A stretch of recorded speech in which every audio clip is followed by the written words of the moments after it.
자, 그럼 지금부터 본 세션을 시작하겠습니다. 1세션은 기후변화와 자원전쟁의 시대를 주제로 기후변화에 따른 인류의 대응, 그리고 이 과정에서 나타나는 글로벌 에너지 공급망의 변화와 이에 대한 전략을 살펴보는 시간입니다. 세 분 연사의 강연과 함께 토론이 진행될 예정입니다. 자, 그럼 첫 번째 연사를 소개해 드리겠습니다. 김영재 단국대학교 교수께서 기후변화 협약과 협약 이행의 쟁점들을 주제로 강연해 주시겠습니다. 특히 우리나라 협약 이행 과정에서 나타나는 각 부처별의 쟁점들도 살펴볼 텐데요. 김영재 교수님을 큰 박수로 맞이해 주시기 바랍니다. 김영재 교수님은 천연충현 도시재생지원센터 골목관리소 주민홍보대사이시면서 남양주시 재활용 처리 가능 자원 심사평가위원으로 실생활에서의 환경 문제에 주목하고 계십니다. 저서로는 한국의 사회 문제가 있으며 지난 2017년 대통령 표창을 수상하셨습니다.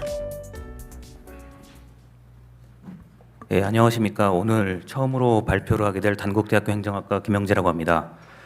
이렇게 환경 문제에 대해서 그리고 탄소 중립에 관련된 논의에 대해서 간단하게 말씀을 드리도록 하겠습니다. 앞에 원장님께서 이미 거시적인 환경이라든가 에너지에 관련된 말씀을 굉장히 상세하고도 정확하게 말씀을 해주셨기 때문에 제가 지금부터 드릴 말씀은 UN 기후변화 협약의 당사국 총회에 관련된 아주 일반적인 이야기하고, 자, 그리고 국가 온실가스 감축 목표 상향에 관련된 이야기, 그리고 2050 탄소 중립 시나리오, 그리고 관계 부처와 법령의 쟁점에 대해서 말씀드리겠습니다. 그리고 이제 마지막으로 우리가 앞으로 어떻게 미래 대응을 해야 될지에 대한 방향을 말씀드리도록 하겠습니다. 우리가 이게 논의가 상당히 포괄적이고 여러 가지 분야를 또 조금씩은 다 얘기를 해야 되기 때문에 제가 한 15분 정도에 걸쳐서 개괄적으로 말씀을 드리도록 하겠습니다. 아마 오늘 일정표를 보시면 짐작하시겠지만 말씀하시는 분들마다 각 분야에 다 전문가 분이시고 또 세부적인 쟁점에 대해서 말씀을 하실 거기 때문에 제가 드리는 말씀은 좀 개괄적인 차원이라는 점을 미리 밝혀드리겠습니다.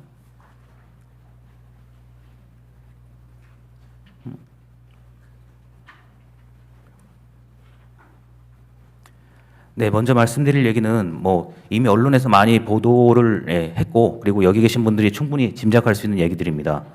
제26차 UN 기후 변화 협약 당사국 총회에 관련된 얘기인데, 지구 온도의 1.5도 이내 상승을 억제하는 차원에서 이미 많은 선진국을 비롯한 많은 국가들이 세계적인 기후 행동 강화를 약속한 상태입니다. 이게 이제 2021년부터 지금까지 계속, 그리고 앞으로도 이어질 얘기인데, 선진국의 적응 재원을 대폭 확충하도록 요구하는 개발도상국 다른 나라들의 요구가 있었고, 석탄 발전에 대한 단계적인 감축을 촉구하는 논의가 있었습니다.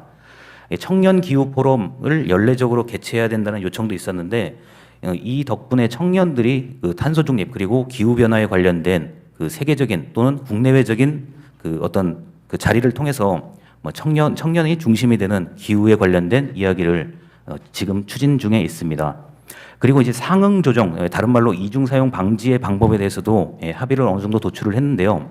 상응 조정이란 얘기는 이제 감축된 결과물을 발행, 이전한 당사국은 그 이전 양만큼 국가 온실가스 배출량이 더하고, 또 획득한 당사국은 사용량만큼 차감해서 동일한 감축 결과물이 이중으로 계산되지 않도록 규정하는 생각보다 민감한 부분에 대해서 상응 조정에 관련된 방법을 도출을 했습니다. 이게 우리가 이제 흔히 말하면 더하기 빼기에 관련된 얘기인데, 이거를 좀 국가마다 입장이 다르기 때문에 그것을 이제 좀 더 순수하게 예측하자는 의미에서 상응 조정 방법에 대해서 많은 국가들이 민감하게 반응을 하기도 했습니다. 그리고 이제 우리가 언론에서 일반적으로 볼 수 있는 얘기인데, 투명성을 제고하는 차원, 그리고 기후변화에 관련된 적응 역량을 강화한다는 얘기는 이견이 없을 정도의 논의라고 할 수 있겠습니다. 기후재원 목표 달성에 지속적으로 노력을 하는데, 국가 감축 목표 5년 동안 이행 기간이 있습니다. 자, 탄소 중립 기본법 입법 취지와 국내외 여건을 고려해서 정책을 추진하고 있는데, 2030년 온실가스 배출량을 2018년 대비 35% 정도 감축을 한다는 목표입니다. 아까 원장님께서도 말씀을 하셨지만 이게 수치를 어느 연도에 기준을 두고 이제 말을 하는지에 따라서 상당한 변화의 상당히 수치가 변화할 수도 있고, 그러니까 다시 말해서 기준값, 몇 년도를 기준으로 이거를 이제 예측을 할 것이며 몇 년도를 기준으로 증감량, 그러니까 늘어나고 줄어나는 양을 얘기하는지에 따라서 이 각자의 생각이 좀 다를 수가 있고, 그다음에 의견의 차이가 주로 나타나는 이유 중에 하나가 이제 몇 년도를 근거로, 그리고 어떤 특정 분야를 얘기할 건지 아니면 포괄적인 전체 분야를 얘기하는 건지에 따라서 이 논점의 차이가 분명히 있는 것 같습니다. 정부는 40% 이상의 감축을 도전적인 목표로 적극적으로 노력할 것으로 보는데, 아까도 이제 기조 강연에서 이제 나온 것처럼 정부가 환경 문제에 관련된 각종 이제 추진 계획들은 제가 보기에는 이제 도전적인 목표라고 봅니다. 우리가 뭐 행정학에서 보통 도전적인 목표라고 하는 거는 이제 달성할 수는 있는데 상당한 노력을 기울여야만 달성할 수 있는 목표를 도전적인 목표라고 보통 표현을 합니다. 뭐 각 분야에 대해서 이미 산업계의 의견을 충분히 수렴을 했다고 볼 수가 있는데, 뭐 디지털 경제, 그리고 전기차, 신재생에너지의 확대 등에 대해서 이미 추진하고 있고 일반인들도 이거는 뭐 많이 알고 있습니다. 그리고 산업에 관련된 전기로 대체에 관련된 전기로를 이제 대체하는 미래 기술 조기 상용화를 추진하고 있고, 친환경 연료도 확대하고 있습니다. 그리고 아까 이제 건물을 말씀하셨는데, 건물이 우리나라에 워낙 이게 많고 노후화의 정도에 따라서, 그리고 시설 정도에 따라서 이게 워낙 제각각이라서 이 분야가 사실은 좀 어려울 수 있다고 봅니다. 에너지 소비를 최소화하는 것, 그리고 청정 에너지 보급의 확대, 우리가 기존에 알고 있는 그런 정책에서 크게 벗어나진 않는 걸로 보입니다. 수송에 관련된 건데, 이것도 이제 친환경차의 보급의 확산, 그리고 주행거리 감축에 관련된 뭐 한 번쯤 우리가 뉴스에서 접해볼 수 있는 그런 내용들이고요. 농축수산도 이제 저탄소 농업의 추진, 그리고 가축 관리 등을 아울러서 이 농축수산 부분도 이 국가 온실가스 감축 목표의 대상이라고 할 수 있습니다. 그리고 이제 폐기물을 당연히 줄여야 되는 게 맞는 거고요. 그리고 재활용률을 확대하는 것도 추가로 나타나는 얘기라고 할 수 있습니다. 자, 수소도 뭐 많은 분들이 관심을 가지고 있는데, 이미 산업적으로는 그리고 기술적으로는 굉장히 앞서가고 있습니다. 수소 공급, 그리고 온실가스 배출의 최소화를 이루자는 거, 그리고 숲을 가꾸자, 그리고 식생을 복원하자는 얘기는 아무래도 보존 차원의 얘기라고 할 수 있겠습니다. 그리고 이제 탄소 포집에 관련된 것도 아무래도 대용량 저장소를 확보하는 게 탄소를 포집하고 저장하는 데 유리하다고 볼 수가 있는 거고요. 국내의 감축 노력을 우선시하고 그다음에 보충적 수단으로 국외 감축을 활용한다는 얘기가 현재 정부의 업무 계획, 그리고 국정 목표에 관련된 얘기를 제가 요약해서 말씀을 드렸습니다.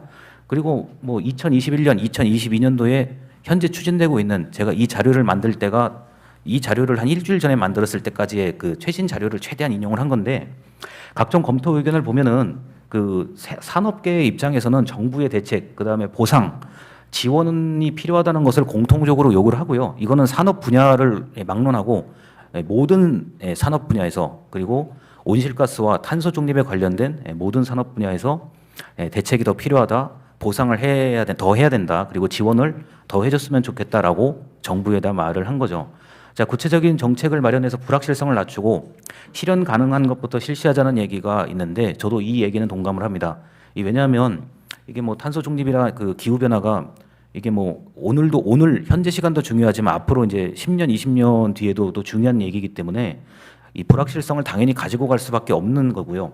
자, 그러다 보니까 이제 기업 입장에서도, 그리고 개인 입장에서도 할 수 있는 것부터 해야 된다라는 논의에 저도 동감을 하고 있습니다. 그리고 이제 업계마다 영향 분석을 세밀하게 수행할 필요가 있다고 하는데, 이미 정부에서 뭐 여러 가지 차원에서 업계마다의 영향 분석을 실시를 했는데, 이게 아무래도 불확실성, 그다음에 환경 문제의 대표적인 특성이 광범위성이죠. 광범위성 때문에 이게 아무래도 계속 이어져야 될 것 같습니다.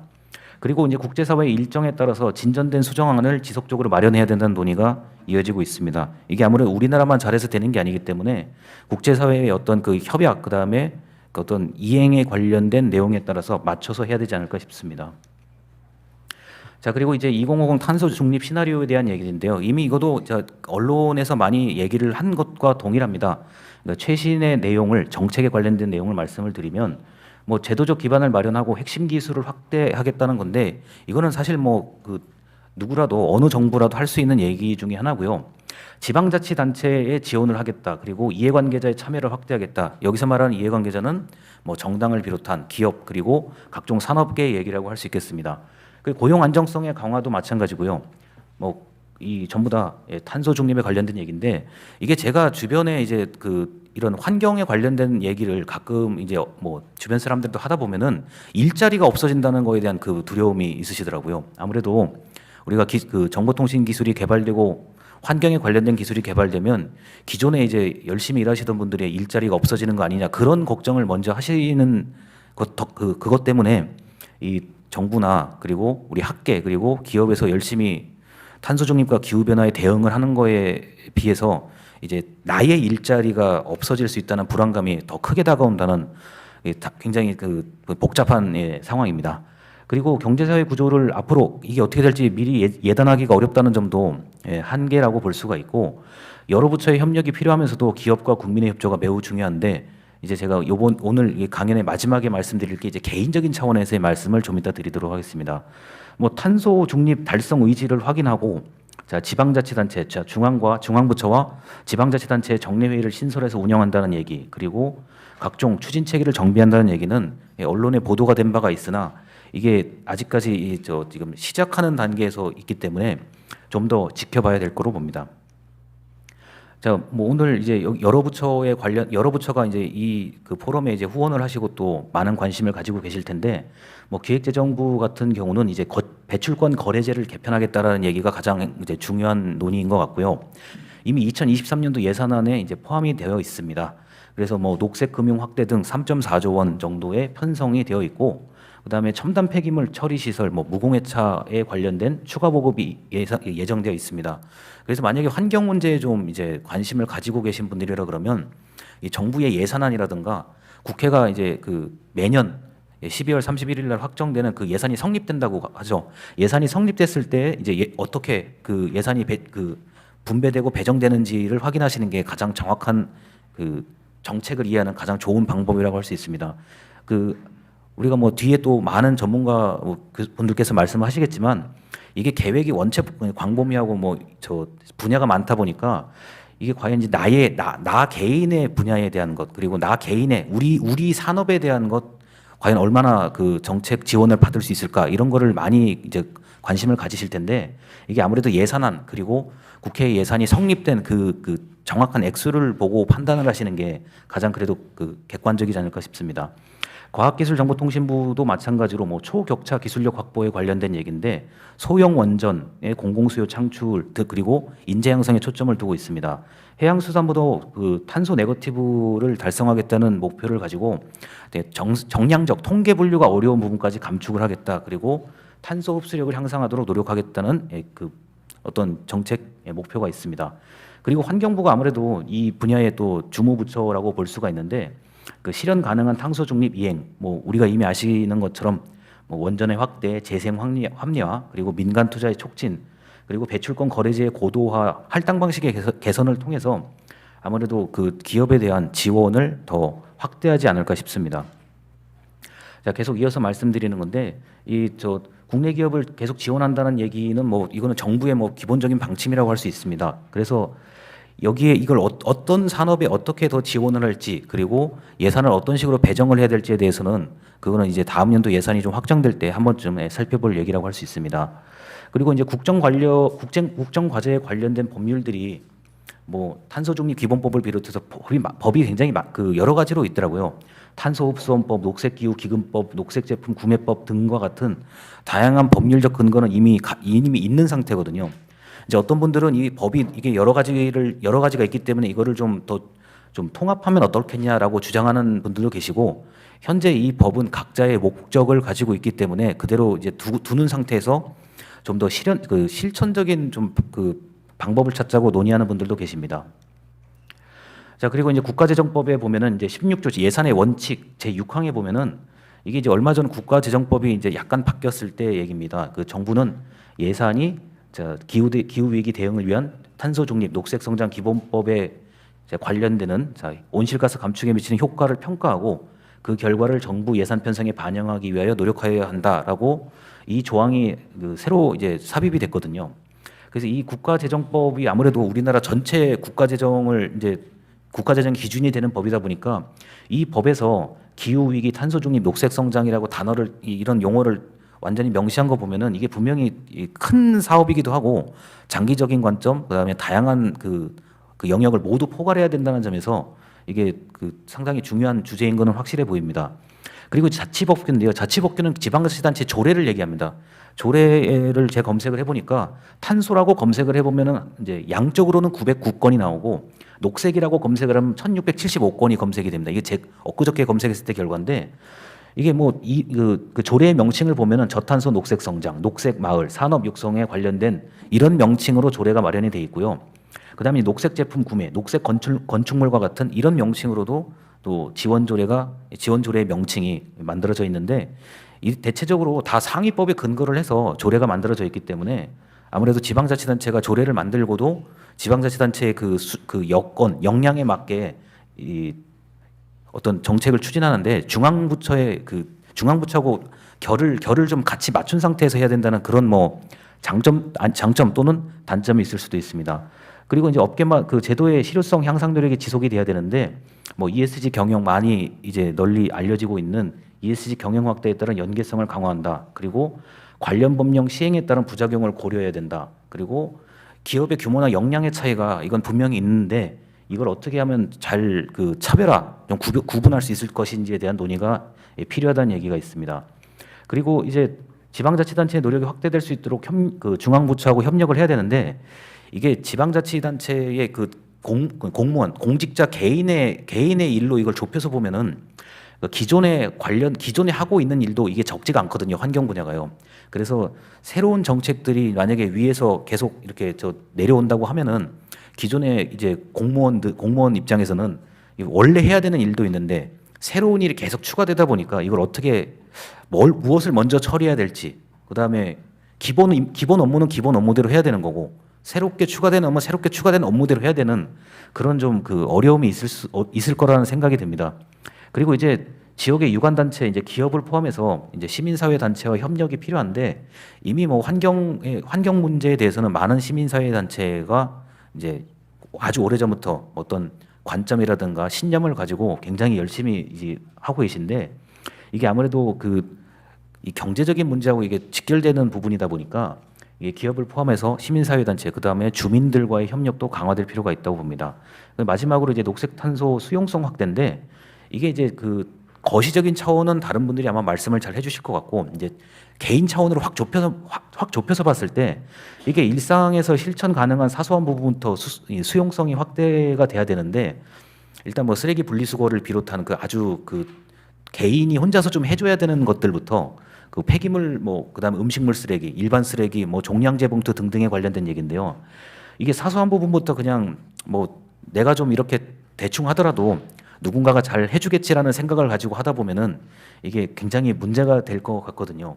우리가 최근에 소각장을 또 이제 설치하는 문제부터 여러 가지로 이제 사회적으로 아직까지도 많은 분들이 이 환경 문제, 기후 변화 문제를 이제 보전 차원에서 이제 생각을 하시는 것도 있지만 아까 말씀드렸던 일자리가 또 없어지면 어떡하냐라는 그런 걱정도 하시고 이게 내 문제냐 이 전체 지구의 문제냐인데 아무래도 사람이라는 게 내 문제에 관련된 얘기에 관심을 많이 갖잖아요. 그러다 보니까 이 수용성을 확대할 수 있는 어떤 정부의 노력이 훨씬 더 강화되어야 된다고 봅니다. 그런데 이제 우리 정부 부처에서 보통 유튜브 동영상을 많이 만들었어요.